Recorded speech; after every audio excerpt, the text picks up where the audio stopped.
They told you education is the key. They said, go to school. But why are so many graduates purposeless and jobless? On EduShift, we spot the cracks. We challenge the educational system. Torn between science, arts, and commerce, we bring clarity and answers to your questions, and we light up the path for a generation ready to stand out. Come enjoy discussions with educators, employers, and counselors. Let us fix this problem of career misalignment and help you discover yourself. EduShift, only on Global TV.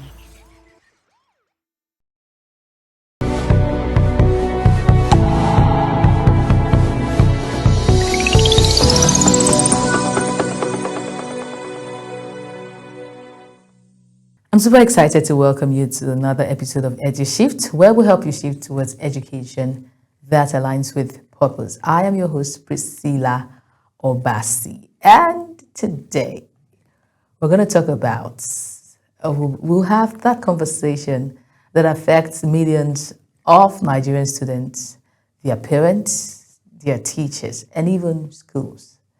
The federal government has announced a move towards computer-based testing, that is CBT, for major national examinations like WAEC and NECO. Already, it has been infused into JAM. On the surface, it sounds progressive, digital, modern, global, era. But beneath the excitement lies a bigger question. And what's that question? Do we think Nigeria is truly ready for CBT exams? Or are we digitizing inequality? Today, I'll be asking the hard questions, as always. Not to oppose progress, but to examine readiness, fairness, and purpose. Because in education, how we change matters just as much as we change. How we change matters just as much as we change. What does CBT really mean? Let us start with establishing the clarity. Computer-based testing means students write exams using computer instead of pen and paper. In this Gen Z generation, it's not strange per se. Questions are displayed on a screen. Answers are selected or typed. The timing is automated. Results are often processed faster. Globally, CBT is not new because, like I established, JAMB, that's the Joint Admission and Matriculation Board, has adopted it. International exams like IELTS, SAT, GRE already use it. So the idea itself is not the problem. The real issue is context, if you ask me. CBT works best in environments where electricity is stable, where internet access is reliable, where students are computer literate, where schools are well equipped, where there is technical support, and that technical support is guaranteed. Now let's pause for a moment. Does this describe the average Nigerian school, if I may ask? Urban schools, urban private schools, maybe, yes. But rural public schools, that is where the conversation gets uncomfortable. Let us be clear. This is not an anti-technology argument. Absolutely not. Nigeria must modernize, if you ask me. We cannot prepare students for a digital world using analog tools forever. However, speed without structure creates pressure. More and more and more pressure, and not necessarily progress. When policies, is or moves faster than infrastructure, the weakest suffer first. Analyze it. We have a class of 24 students. 5 persons in that class are exposed to internet, the computer, and all of that. 45 persons in that class do not have access to these facilities.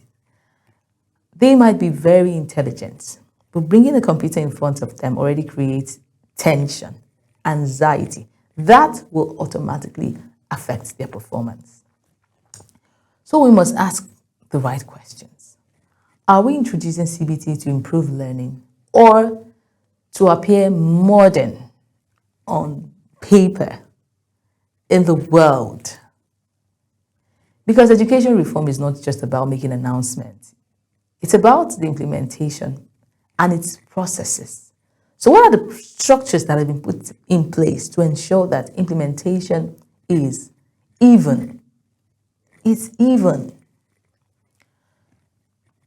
Now, let me establish an uncomfortable truth. Nigeria has multiple education systems operating at the same time. Some students use laptops daily. Students that are privileged, that come from averagely good homes, or the Nepo babies like they call them. Some students are already used to coding. They're already used to submitting assignments online. They're already used to, Python and the rest of those coding platforms and, coding topics. But others, the reality is that there are others that have not touched the computer since they were born. There are people that share overcrowded classrooms. There are people that struggle with basic electricity. I used to tell some of my Gen Z folks or friends, I used to want to remember when computer studies came into the classroom and how we would have computer rooms where that was almost like a shrine. You just have one computer and then you are privileged to touch that computer like once in a term. That day is called practical. You go and you press. I would have Windows 7 and Windows XP and all of that. In that same era, I can tell you that in today's era, there are still schools that operate in that, capacity. Yes. Imagine both groups sitting in the same exam, the same CBT exams, same time, same system, same consequences. Where is the fairness? What advantage will one group have over the other? Is it a structural disadvantage? Now, computer-based exams don't test knowledge. They test speed. They test your speed with technology. They test your familiarity with interfaces. They test comfort with screens. They test your ability to troubleshoot under pressure and not necessarily how to only answer the right questions. Now, only a person with the adequate knowledge, with adequate computer literacy will be able to perform well in such a situation or when writing a computer-based test. So the question becomes, are we testing intelligence or are we testing exposure? Now, let us talk about schools. CBT requires computer labs, functional systems, backup power, trained staff, technical maintenance. Who pays for this? Are we analyzing all of this? If the government decides to implement this, are there also certain structures to ensure that the students are equipped with the right, tools, systems, maintenance structure, electricity, power, labs, and name it? Who pays for all of these things? Because public schools already struggle with underfunding, they already struggle with overcrowding, with teacher shortages. And even the private schools, you only find a selected few that can keep up. The well-funded ones, the teachers, if we want to start analyzing, we don't know how many trained teachers are trained for, all of these modern technologies. Most of our teachers were trained for just chalkboards, paper marking, and traditional assessment. As a matter of fact, our colleges of education still operate with, all of those systems. We're not training teachers for the 21st century with the right tools that are used in today's classroom. So these are the issues. Now, and they're expected to teach digital skill, right? They're expected to prepare students for CBT. These same teachers are expected to troubleshoot technical issues. Have we trained them adequately? Or are we just assuming they'll figure it out? You cannot digitize exams without digitizing capacities of the teachers. Let's talk about student confidence or anxiety. For some, CBT will feel exciting. For others, it will feel terrifying. Exam anxiety is already high in Nigeria now. If you want to now add the fear of, system failure. I remember one CBT exams I sat for. We're just writing in, and there in the hall, there were others complaining of, oh, my time is not working. And you just hear complaints here, flying left, right, center, left. And in my mind, I'm wondering, how many weeks did we have to prepare for these exams? Some people fail woefully because of systems malfunctioning. Yes. There are those that have the fear of clicking the wrong button. There are those that have the fear of time running out due to technical issues. A student may know the answer, but panic because of the screen freezes. Yes, I have seen it play out. And if you are used to, or if you have ever, attempted computer-based test exams in this part of the world, you will understand clearly what I'm talking about. Is that an academic failure, if you ask me, or is it a system failure? So why should students suffer for a system failure and not just, academic failures? Education should measure learning and not trauma. So if we even want to measure trauma, are we even teaching them the emotional skills they need to be able to, stand all this kind of circumstances? These are the questions we should ask. Well, let's continue the conversation just after this break. Please stay with us.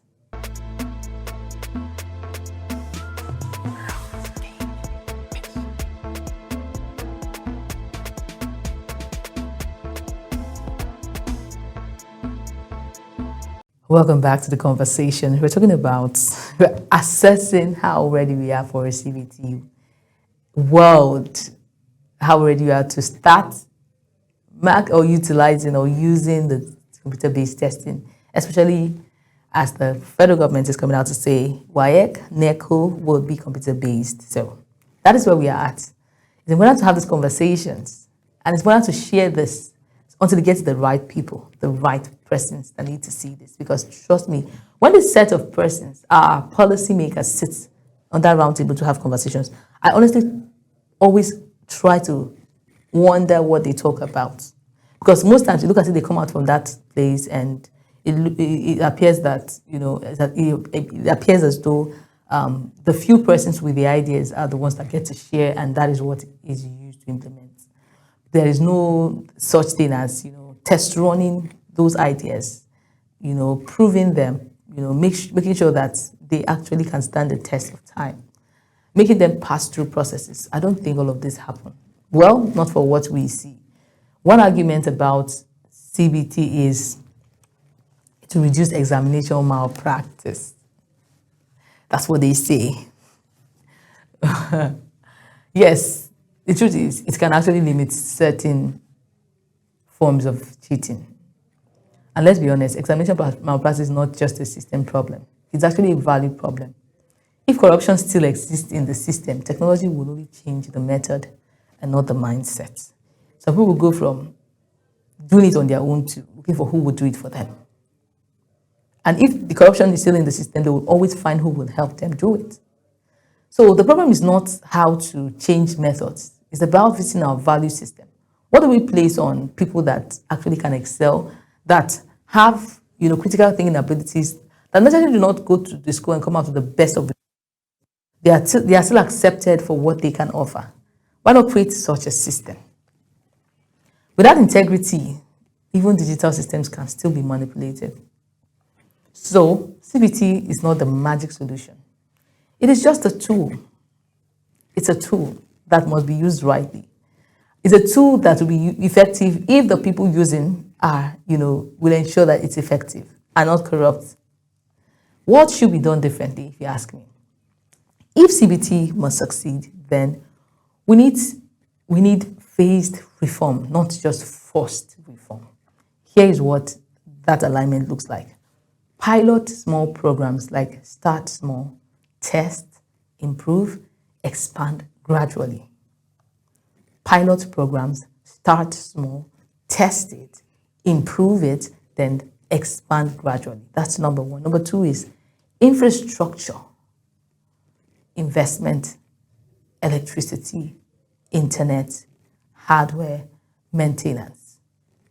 Infrastructure, investment. We must invest in electricity. We must invest in the internet. We must invest in hardware. We must invest in maintenance. Number three is teacher training, not one-off workshops, but a continuous capacity building.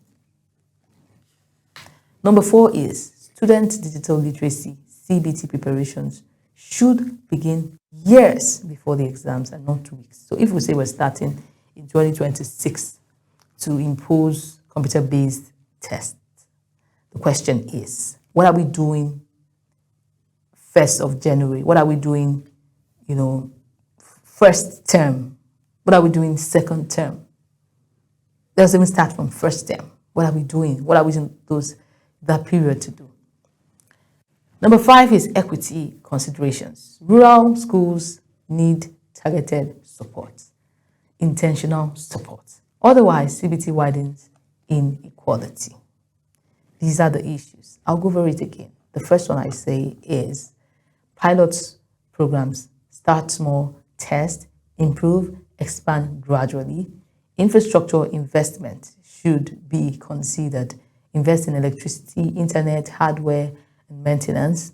Teacher training should be a compulsory thing and not just one-off workshops, but a continuous capacity building for teachers. Student digital literacy should also be considered. You need to prepare students for exams before the exams. I mean, years before the exams and not just weeks. So equity considerations should also be a thing. We should consider rural schools. We should look for how to support them and all of that. Let me say this, or let me end with this. Well, let us just go for a quick break where we join the kids on the edutainment segment. It's edutainment time on EduShift.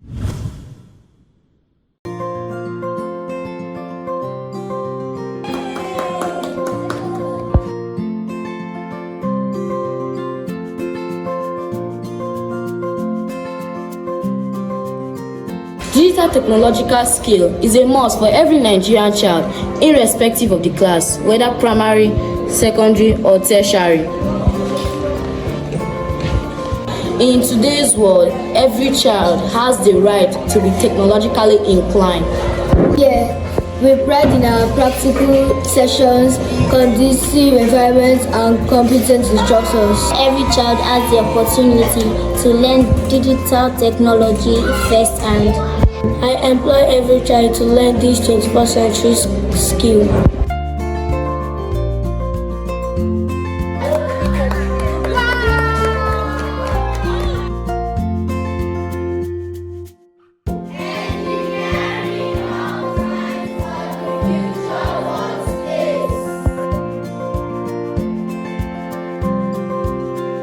My name is Okeke Chukwemeka. It's Devina Akiola. My name is Samantha Arabo. My name is Faith Akinko. We are the scholars with the coding fingers. Learning is fun, interactive, and creative with coding and robotics. At Immaculate Scholars High School, we not only write with pen, our fingers do the magic of coding.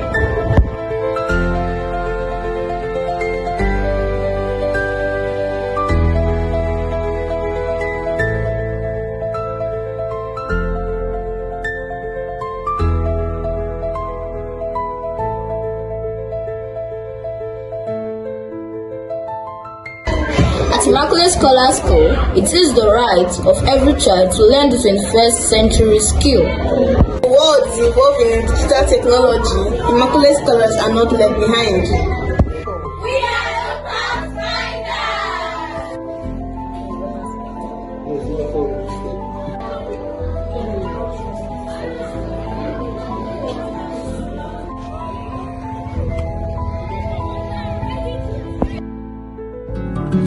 My name is Eden. I am the clerk of the Student Parliament of Kingsley International School. Coding and robotics has been fun in Kingsley International School, from robotics to coding and programming. It has been a great experience with exciting and competent instructors. KK International School is an example of a tech-oriented school. Here we don't just leave the tech to the bottom, we compete equally. Thank you for bringing the 21st century skill to us. Welcome back. So, the conversation is on computer-based examinations. Are we prepared? Let me end with this. Education reform is not a race. It's a responsibility. CBT exams are not the enemy, but the poor planning before implementation is the enemy. Nigeria does not need reform that looks good. We need reforms that works for everyone. Practical reforms that can work for Mr. A in the city and Mr. B in that village. Progress is not about moving forward. It's really about carrying everyone along. And here at EduShift, we'll continue to ask these questions, not to resist change. We will continue to demand for purposeful change because education should prepare students for life and not just leave them behind in the name of progress. I hope you've been able to get one or two. Don't forget to pass this message to everyone that needs to hear it. Yes, this is that platform where we use, we are intentional about resetting the narrative, the archaic narrative. We're here to construct purpose. We're here to push you forward and align education as you go in line with your purpose in life. So this is that junction where I draw the curtains. Don't forget to follow us. Yes. Thank you so much for watching EduShift. I appreciate your time. I am Preesca, and I'll see you on the next one. Bye. They told you education is the key. They said, go to school. But why are so many graduates purposeless and jobless? On EduShift, we spot the cracks. We challenge the educational system. Torn between science, arts, and commerce, we bring clarity and answers to your questions, and we light up the path for a generation ready to stand out. Come enjoy discussions with educators, employers, and counselors. Let us fix this problem of career misalignment and help you discover yourself. EduShift, only on Global TV.